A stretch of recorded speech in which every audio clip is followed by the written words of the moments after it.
예, 반갑습니다. 그 원래 예정됐던 수업이 오늘도 음, 이런저런 이유 때문에 뒤로 밀려서 아, 두려워하던 하기 두려워하던 기본적으로 이거 하면은 80페이지짜리니까 한 2시간 걸리기 때문에 엄두가 잘 나지 않던 이거를 하게 됐네요. 이렇게 봅시다. 그 앨리스 먼로가 했던 그 공개한 16개 작품 중에 이게 세 번째 작품인 것 같아요. 제가 같이 하게 되는. 예, 그렇죠. 뭐 언젠간 16개 다 하게 되겠죠. 이렇게 하나씩 하나씩 하다 보면. 이렇게 봅시다. 그 The Bear Came Over the Mountain. 이건 더 뉴요커라는 그 잡지에 실렸던 거고요. 그 우리 일반 독자들이 여기 접근할 때 조금 허들이 있는 게 뭐냐면 뉴요커가 한 달에 한 편 정도씩 읽을 수 있어요. 그 말은 한 달에 한 편 이상을 보려면은 앨리스 먼로는 공짜로 이거를 풀어놨으나 뉴요커에서 그거를 이제 잡고 있기 때문에 한 달에 한 편 이상을 보려면 뉴요커를 구독을 해야 됩니다. 돈을 내고 이렇게 해야 돼요. 그런 허들이 있습니다. 근데 그게 싫으시면 한 달에 하나 정도씩만 보시면 돼요. 저도 지금 고민하고 있습니다. 파리 리뷰는 제가 급한 마음에 그냥 훌렁 그냥 구독을 해버렸는데 뉴요커는 이거 뉴요커를 구독을 해 말어 계속 고민하고 있습니다. 뉴요커를 구독을 해버리면 이걸 빨리 진도를 나갈 것이고 아니면 그 여러분들과 똑같은 처지이기 때문에 한 달에 하나 정도씩만 이걸 하게 되는 그럴 수도 있을 것 같아요. 오케이 봅시다. The Bear Came Over the Mountain by Alice Munro. Fiona lived in her parents' house in the town where she and Grant went to university. It was a big, bay-windowed house that seemed to Grant both luxurious and disorderly, with rugs crooked on the floors and cup rings beaten into the table varnish. Her mother was Icelandic, a powerful woman with a froth of white hair and indignant far-left politics. The father was an important cardiologist, revered around the hospital but happily subservient at home, where he would listen to his wife's strange tirades with an absent-minded smile. Fiona had her own little car and a pile of cashmere sweaters, but she wasn't in a sorority, and her mother's political activity was probably the reason. Not that she cared. Sororities were a joke to her, and so was politics, though she liked to play the four insurgent generals on the phonograph, and sometimes also the internationally very loud. If there was a guest she thought she could make nervous. A curly-haired, gloomy-looking foreigner was courting her. She said he was a Visigoth, and so were 2 or 3 quiet, respectable, and uneasy young interns. She made fun of them all and of Grant as well. She would drolly repeat some of his small-town phrases. He thought maybe she was joking when she proposed to him on a cold, bright day on the beach at Port Stanley. Sand was stinging their faces, and the waves delivered crushing loads of gravel at their feet. Do you think it'd be fun? Fiona shouted. Do you think it'd be fun if we got married? He took her up on it. He shouted, yes. He wanted never to be away from her. She had the spark of life. Just before they left their house, Fiona noticed a mark on the kitchen floor. It came from the cheap black house shoes she had been wearing earlier in the day. I thought they'd quit doing that, she said in a tone of ordinary annoyance and perplexity, rubbing at the gray smear that looked as if it had been made by a greasy crayon. She remarked that she'd never have to do this again, since she wasn't taking those shoes with her. I guess I'll be dressed up all the time, she said, or semi-dressed up. It'll be sort of like in a hotel. She rinsed out the rag she'd been using and hung it on the rack inside the door under the sink. Then she put on her golden brown, fur-colored ski jacket over a white turtleneck sweater and tailored fawn slacks.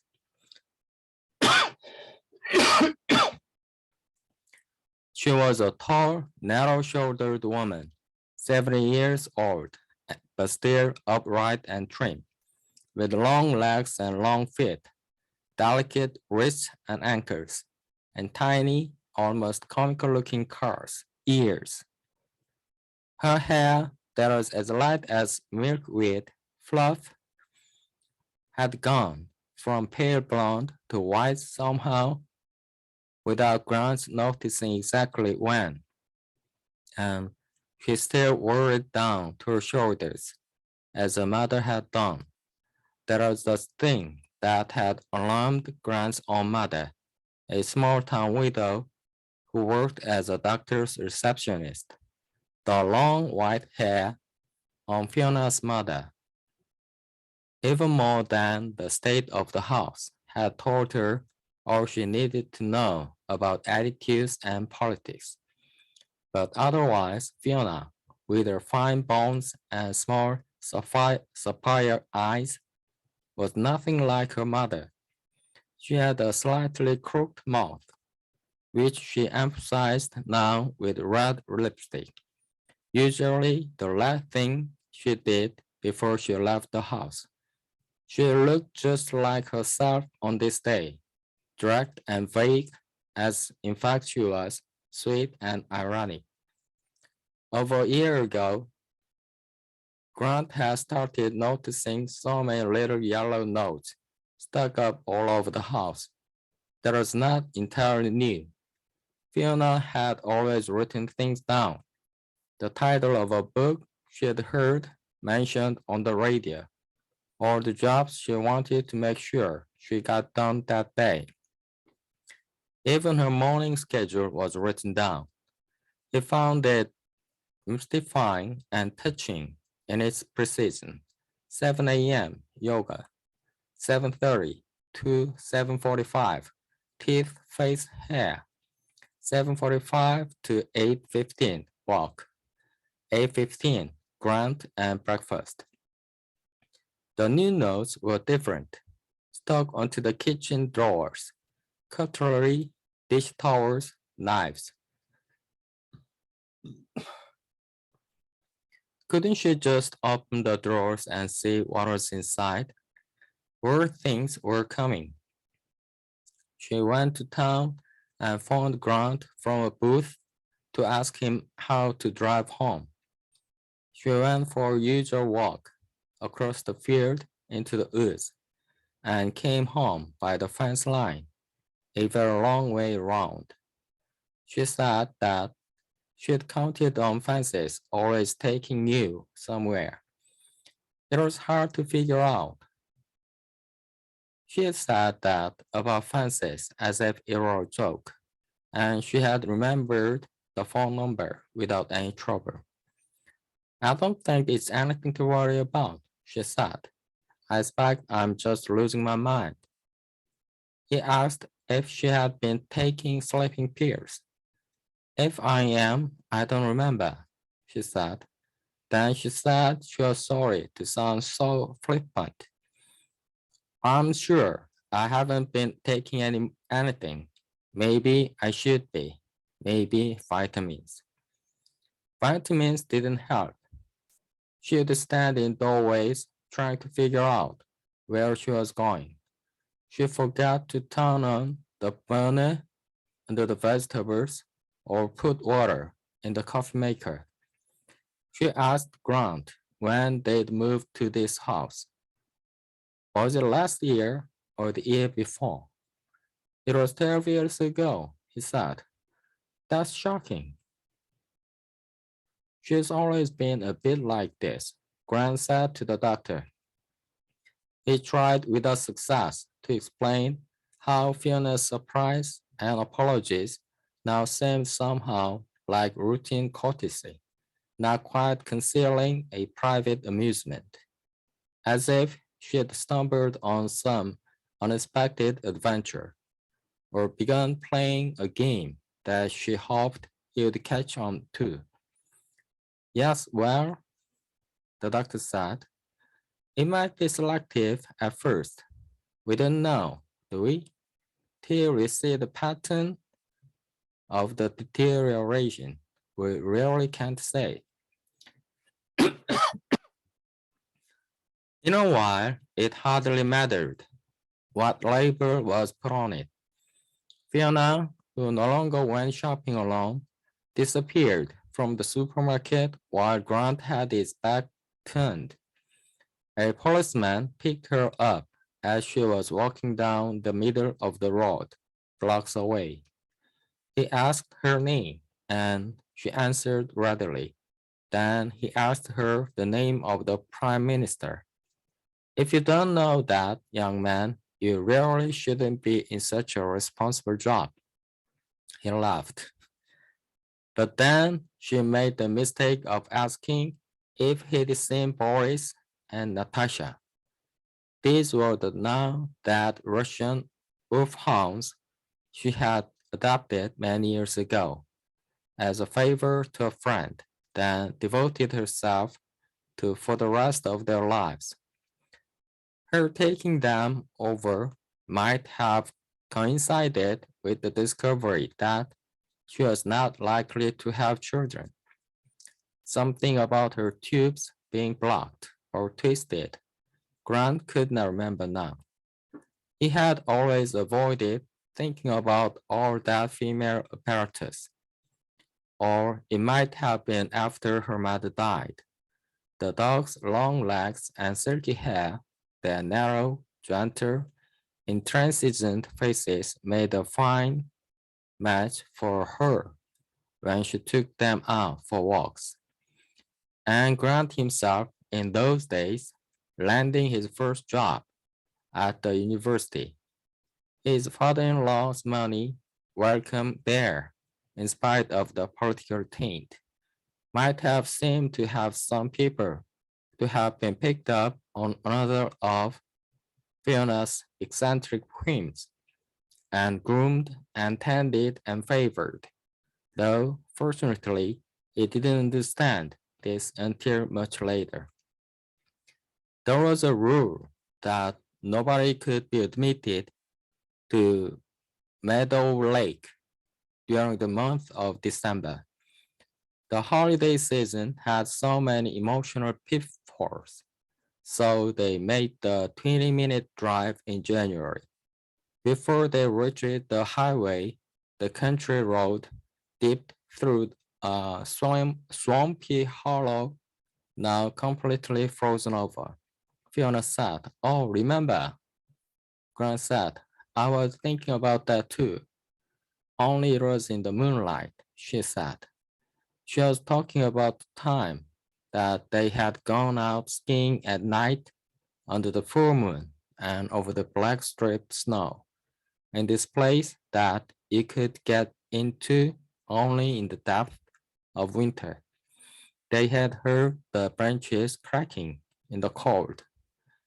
If she could remember that so vividly and correctly, could there really be so much matter with her? It was all he could do not to turn around and drive home. There was another rule. that the supervisor explained to him. New residents were not to be visited during the first 30 days. Most people needed that time to get settled in.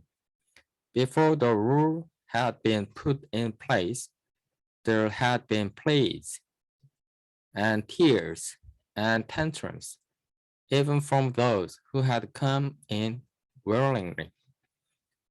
Around the third or fourth day, they would start lamenting and begging to be taken home. And some relatives could be susceptible to that.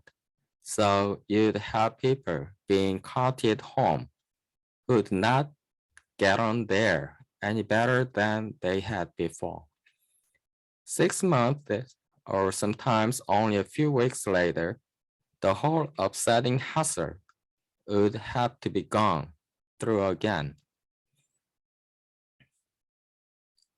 Whereas we find, the supervisor said, we find that if they are left on their own the first month, they usually end up happy as clams. They had in fact gone over to Meadow Lake a few times several years ago to visit Mr. Farquhar, the old bachelor farmer who had been their neighbor. He had lived by himself in a drafty brick house, unaltered since the early years of the century, except for the addition of a refrigerator and a television set. Now, just as Mr. Farquhar's house was gone, replaced by a gimcrack sort of castle that was the weekend home of some people from Toronto, the old Meadow Lake was gone, though it had dated only from the 50s. The new building was a spacious, vaulted place whose air was faintly, pleasantly pine-scented. Profuse and genuine greenery sprouted out of giant crocks in the hallways. Nevertheless, it was the old Meadow Lake that Grant found himself picturing Fiona in. During the long month he had to get through without seeing her. He phoned every day and hoped to get the nurse whose name was Christie. She seemed a little amused by his constancy, but she would give him a fuller report than any other nurse he got stuck with. Fiona had caught a cold the first week, she said, but that was not unusual for newcomers. Like when your kids start school, Christy said, there's a whole bunch of new germs they're exposed to, and for a while, they just catch everything. Then the cold got better. She was off the antibiotics and she didn't seem as confused as she had been when she came in. This was the first Grant had heard about either the antibiotics or the confusion. Her appetite was pretty good, and she seemed to enjoy sitting in the sunroom, and she was making some friends, Christy said. If anybody phoned, he let the machine pick up. The people they saw socially, occasionally, were not close neighbors, but people who lived around the country, who were retired as they were, and who often went away without notice. They would imagine that he and Fiona were away on some such trip at present. Grant skied for exercise. He skied around and around in the field behind the house as the sun went down and left the sky pink over a countryside that seemed to be bound by waves of blue-edged ice. Then he came back to the darkening house, turning the television news on while he made his supper. They had usually prepared supper together. One of them made the drinks and the other the fire. and they talked about his work. He was writing a study of legendary Norse wolves, and particularly of the great wolf Fenrir, which swallows up Odin at the end of the world, and about whatever Fiona was reading and what they had been thinking during their close but separate day. This was their time of liveliest intimacy.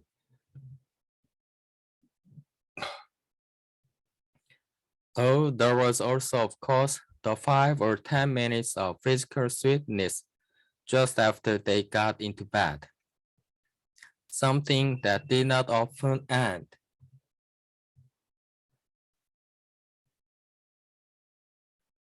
In sex, but reassured them that sex was not over yet. In a dream, he showed a letter to one of his colleagues. The letter was from the roommate of a girl he had not thought of for a while, and was sanctimonious and hostile, threatening in a whining way.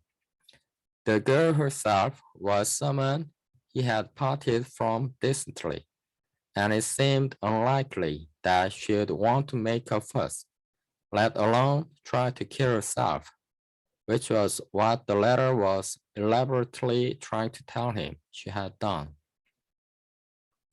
He had thought of the colleague as a friend. He was one of those husbands who had been among the first to throw away their neckties and leave home to spend every night on a floor mattress with a bewitching young mistress, coming to their offices, their classes, bedraggled and smelling of dope and incense. But now he took a dim view. I wouldn't laugh, he said to Grant, who did not think he had been laughing. And if I were you, I'd try to prepare Fiona. So Grant went off to find Fiona in Meadow Lake, the old Meadow Lake, and got into a lecture hall instead. Everybody was waiting there for him to teach his class. And sitting in the last highest row was a flock of cold-eyed young women, all in black robes, all in mourning, who never took their bitter stares off him, and pointedly did not write down or care about anything he was saying. Fiona was in the first row, untroubled. Oh, pooey, she said. Girls that age are always going around talking about how they'll kill themselves. He hauled himself out of the dream, took pills, and set about separating what was real from what was not. There had been a letter, and the word rat had appeared in black paint on his office door, and Fiona, on being told that a girl had suffered from a bad crush on him, had said pretty much what she said in the dream. The colleague hadn't committed, and nobody had committed suicide. Grant hadn't been disgraced. In fact, he had got off easy when you thought of what might have happened just a couple of years later. But word got around. Cold shoulders became conspicuous. They had few Christmas invitations and spent New Year's Eve alone. Grant got drunk, and without this being required of him also, thank God, without making the error of a confession, he promised Fiona a new life. Nowhere had there been an acknowledgement that the life of a philanderer, if that was what Grant had called himself, he who had not had half as many conquests as the man who had reproached him in his dream, involved acts of generosity and even sacrifice. Many times he had catered to a woman's pride, to her fragility by offering more affection or a rougher passion than anything he really felt, all so that he could now find himself accused of wounding and exploiting and destroying self-esteem, and of deceiving Fiona, as of course he had. But would it have been better if he had done as others had done with their wives and left her? He had never thought of such a thing. He had never stopped making love to Fiona. He had not stayed away from her for a single night. No making up elaborate stories in order to spend the weekend in San Francisco or in a tent in Mediterranean Island. He had gone easy on the dope and the drink, and he had continued to publish papers, serve on committees, make progress in his career. He had never had any intention of throwing over work and marriage and taking to the country to practice carpentry or keep bees. But something like that had happened after. He had taken early retirement with a reduced pension. Fiona's father had died after some bewildered and stoical time alone in the big house, and Fiona had inherited both that property and the farmhouse where her father had grown up, in the country near Georgian Bay. There was a new life. He and Fiona worked on the house. They got cross-country skis. They were not very sociable, but they gradually made some friends. There were no more hectic flirtations, no bare female toes creeping up under men's pants like at a dinner party, no more loose wives. Just in time, Grant was able to think when the sense of injustice had worn down. The feminist and perhaps the sad silly girl herself and his cowardly so-called friends had pushed him out just in time. Out of a life, out of a life that was in fact getting to be more trouble than it was worth, and that might eventually have cost him Fiona. On the morning of the day when he was to go back to Meadow Lake for the first visit, Grant woke early. He was full of a solemn tingling, as in the old days on the morning of his first planned meeting with a new woman.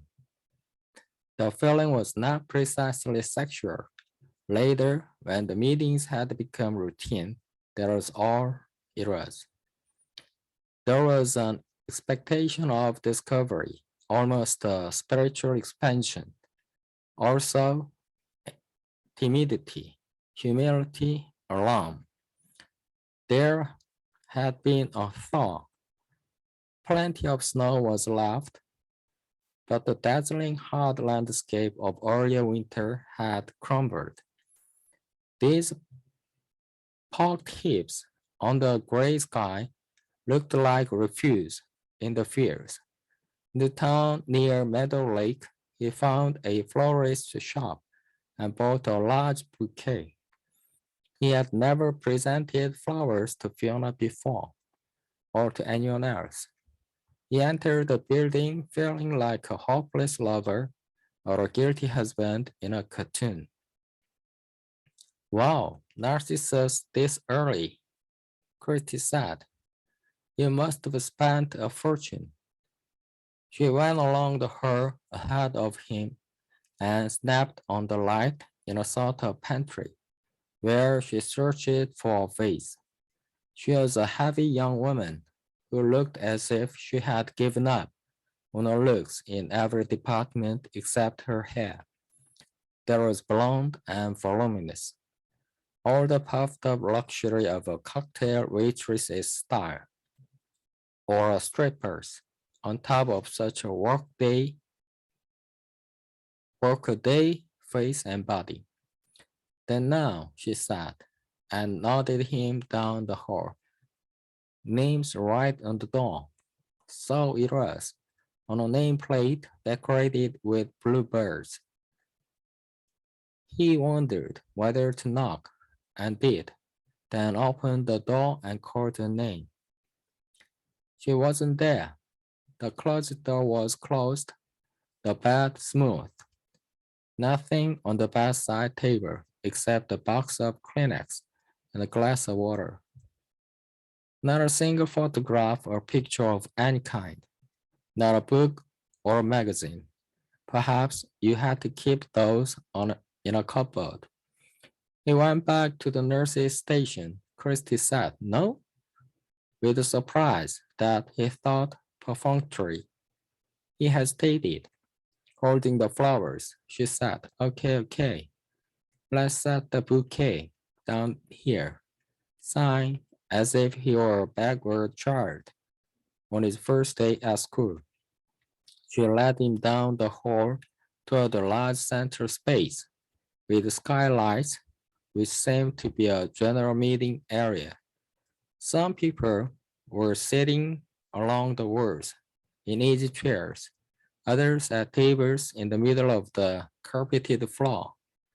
None of them looked too bad, old, some of them incapacitated enough to need wheelchairs, but decent. There had been some unnerving sights when he and Fiona visited Mr. Farquhar. Whiskers on all the women's chins, somebody with a bulged out eye like a rotted plum. Dribblers, head wagglers, mad chatters. Now it looked as if there'd been some weeding out of the worst cases. See, said Christy in a softer voice. You just go up and say hello and try not to startle her. Just go ahead. He saw Fiona in a profile, sitting close up to one of the card tables, but not playing. She looked a little puffy in the face, the flap on one cheek hiding the corner of her mouth in a way it hadn't done before. She was watching the play of the man she sat closest to. He held his cards tilted so that she could see them. When Grant got near the table, she looked up. They all looked up. All the players at the table looked up with displeasure. Then they immediately looked down at their cards, as if to ward off any intrusion. But Fiona smiled her lopsided, abashed, sly, and charming smile and pushed back her chair and came around to him.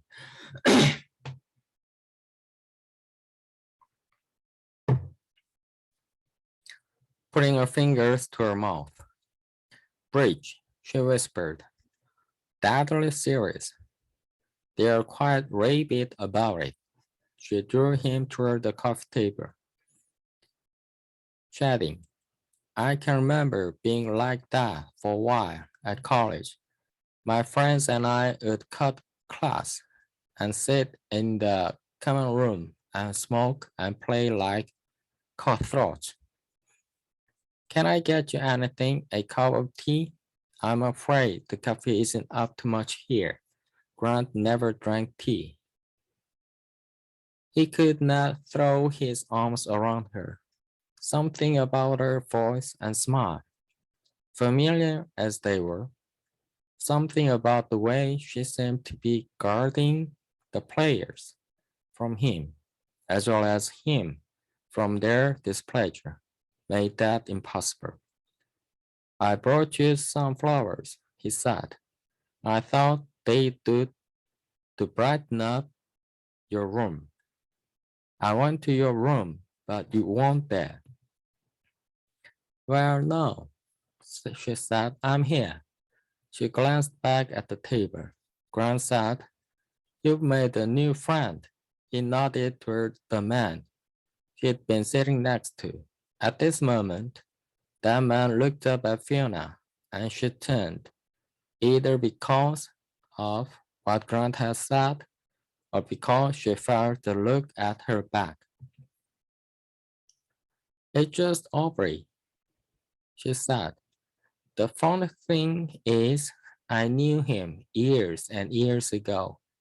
He worked in the store, the hardware store where my grandpa used to shop.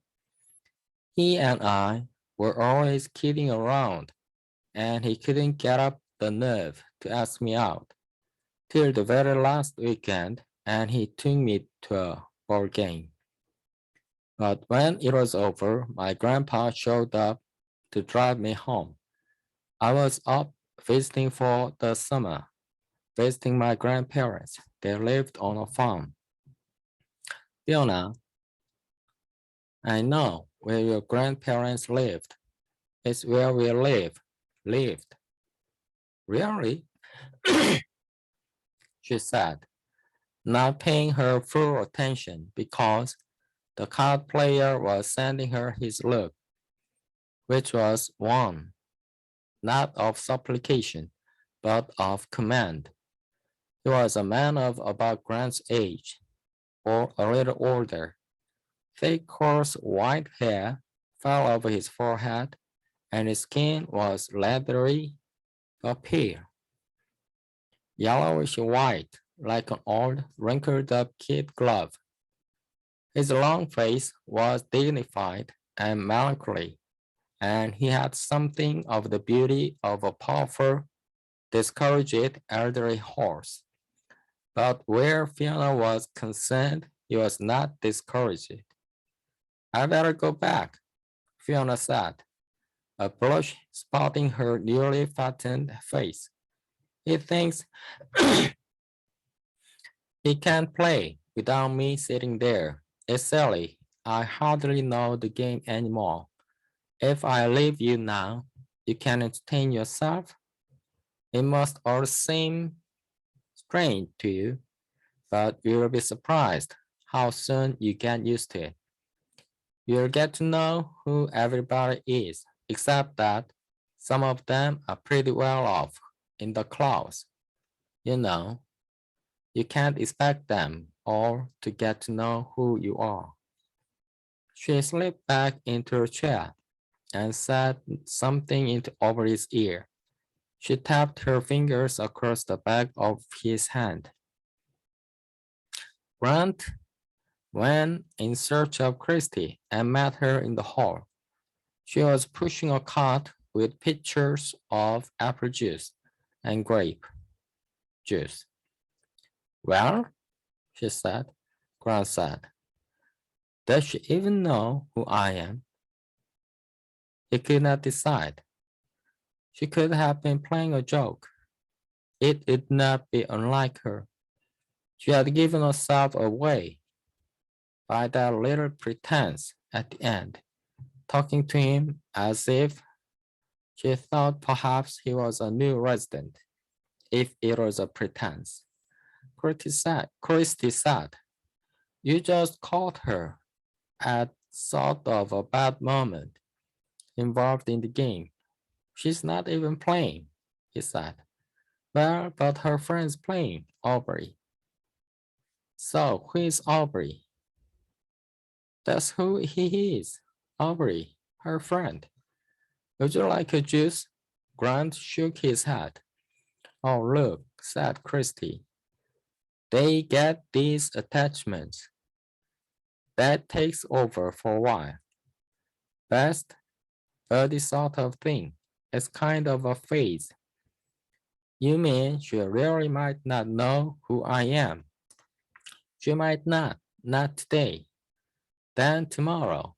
You never know, do you? You say the way it is. Once you've been coming here for a while, you'll learn not to take it all so serious. Learn to take it day by day. Day by day.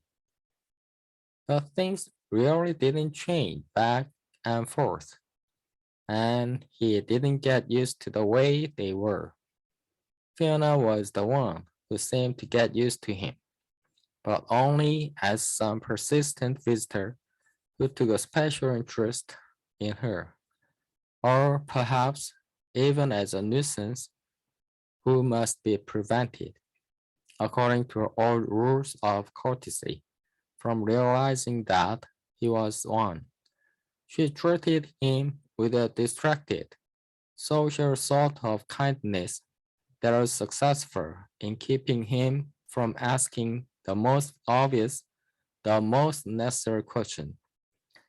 Did she remember him as her husband of nearly 50 years? He got the impression that she would be embarrassed by such a question, embarrassed not for herself, but for him.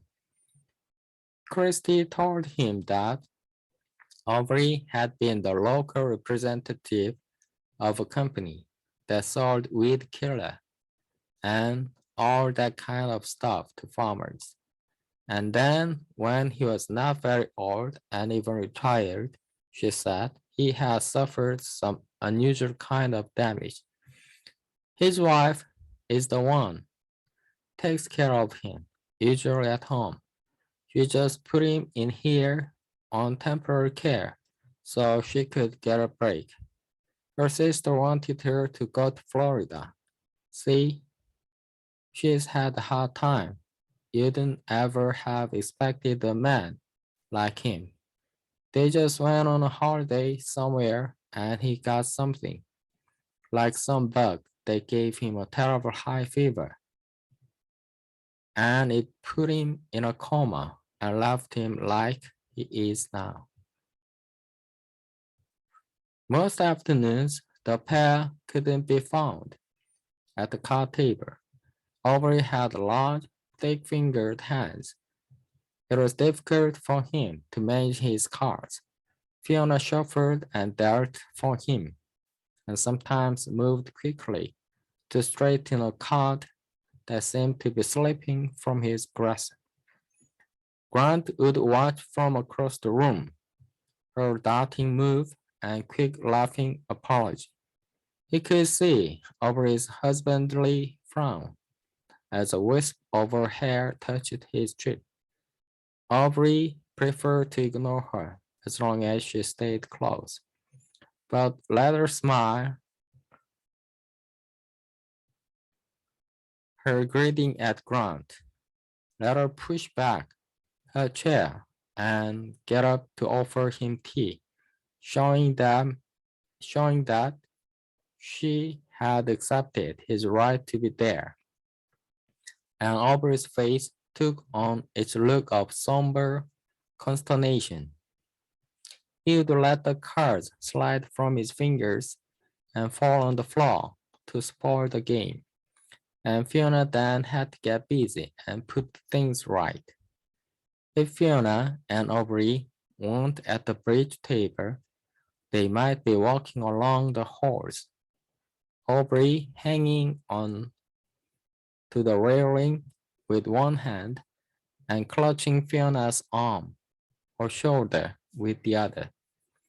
The nurses thought that it was a marvel, the way she had got him out of his wheelchair, though for longer trips to the conservatory at one end of the building or the television room at the other, the wheelchair was called for.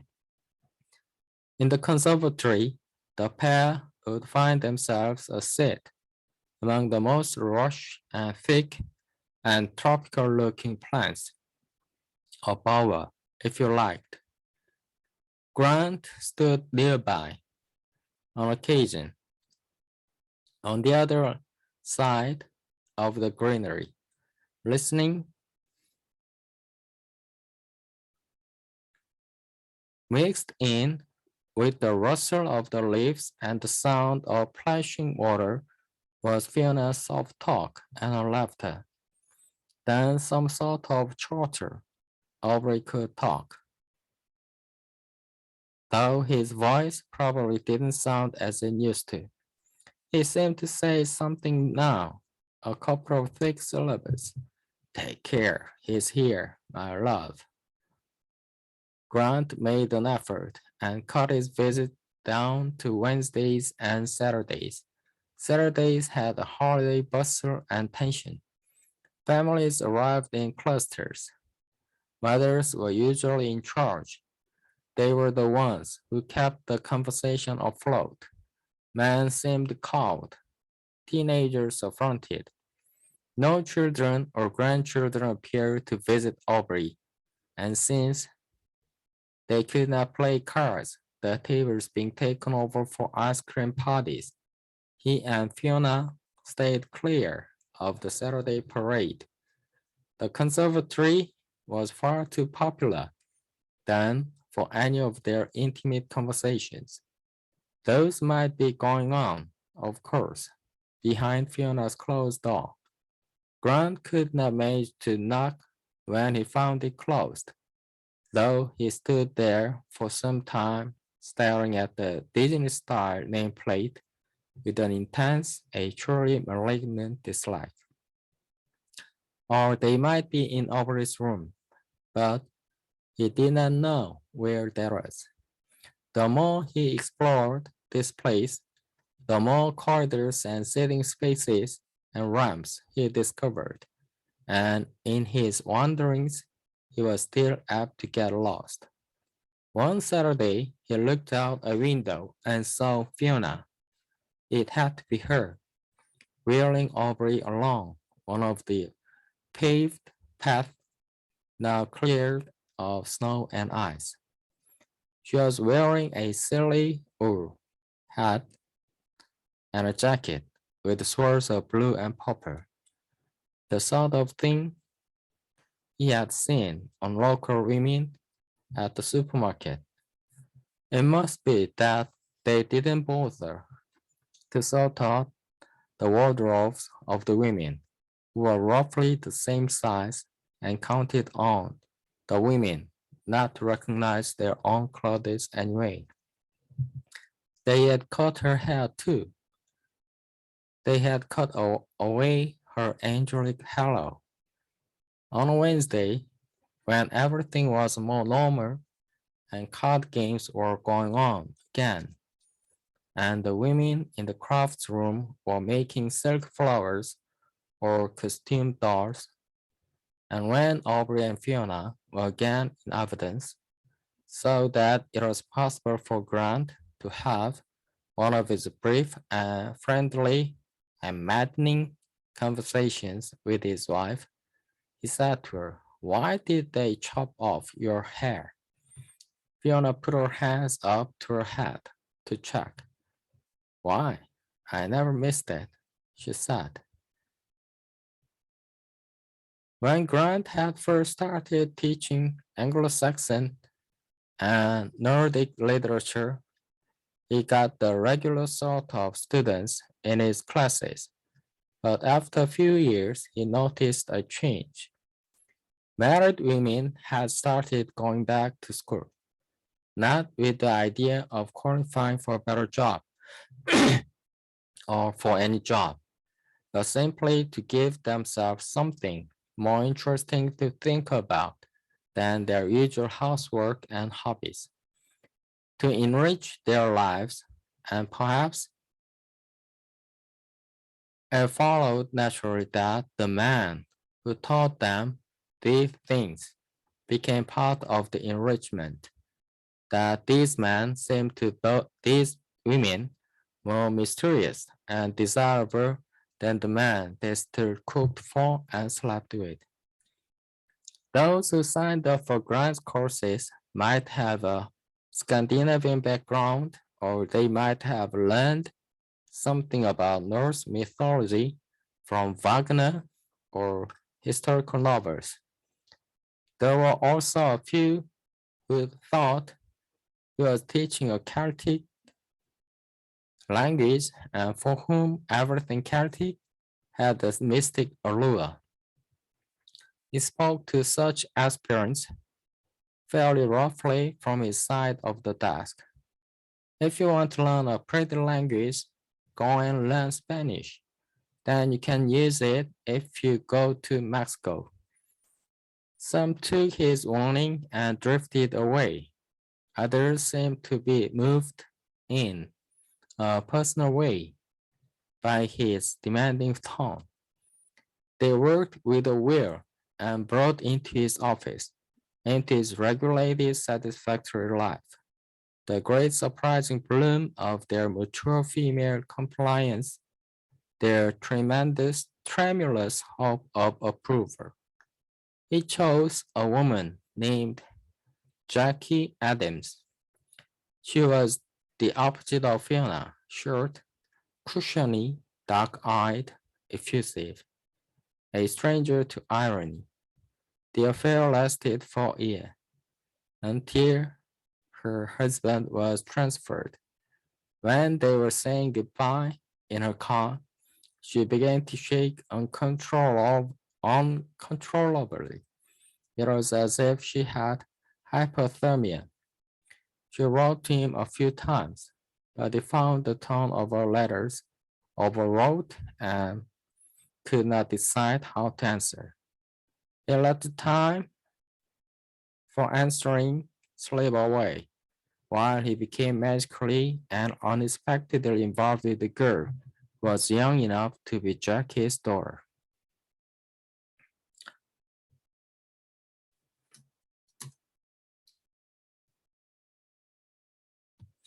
Okay, let's take a break and continue. In a moment or tomorrow or the day after. Thank you.